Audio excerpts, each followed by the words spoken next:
Hello there YouTubers, and welcome to another DrCassette video. Now here we have the Tensai stereo system from the flea market, kind of halfway through the repairs. I took this all apart and gave it a good cleaning. Now this is just a quick impression of how dirty the Tensai stereo system really was. On the left we have the part that has already been cleaned. As you can see, it's nice and silver. And on the right is all this nicotine garbage still on there, and that really has to be scrubbed off. It's still stinking quite a bit, but there is not too much I can do about that. I don't want to dump the stereo system into the shower like I did with that one Grundig receiver, because this system is a bit too valuable for that. Now, the tuner is kind of screwed up. It needs to be realigned or something like that. The signal strength meter always shows maximum signal strength, and the stereo kicks in at the wrong frequency. So you can see this tuner is definitely from the early 80s, because for the display they were still using the old style of displaying the 9 and the 6. As you can see, there is one bar missing at the 9, and same as for the 6. That's kind of nice. The amplifier seems to work.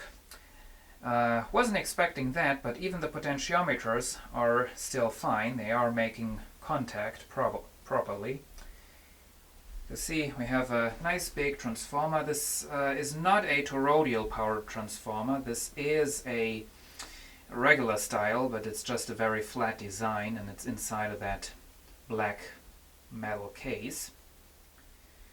We have a nice big heatsink, and the power amplifier is using separate power transistors. No integrated circuits for that. Have a power supply right there, all kind of obvious. Amplifier is sitting right there and right up there. And now the thing is, this system is completely remote controllable.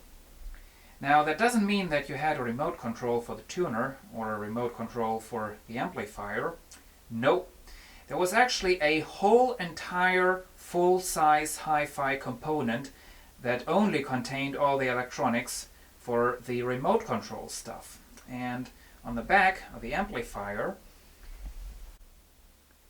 both components are having these DIN jacks marked remote control.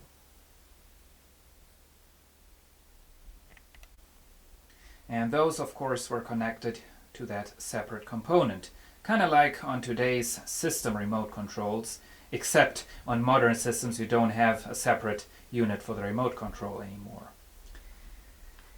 Now another interesting thing is the volume control on this amplifier. As you can see, we do have volume up and down buttons. I think you've already seen this. We have a potentiometer linked to a motor. Back then there were no integrated circuits that were able to control the volume with some up and down buttons, so they had to use this system. And this amplifier is actually a bit of a bad example for that kind of technique. A friend of mine has a stereo system where the amplifier has absolutely no turning knobs whatsoever. You just get up and down buttons, and then for everything, for volume, balance, treble, bass, there is a motor linked to a potentiometer inside of the unit. And this really is a setup. This makes a sound that you'll never get with a digital remote control. Just listen to that.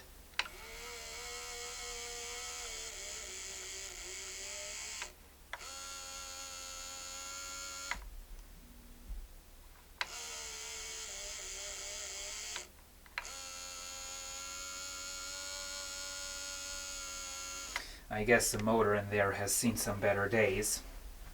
But, well, that's the way it is at the moment. Hope you enjoyed this video, and see you again soon.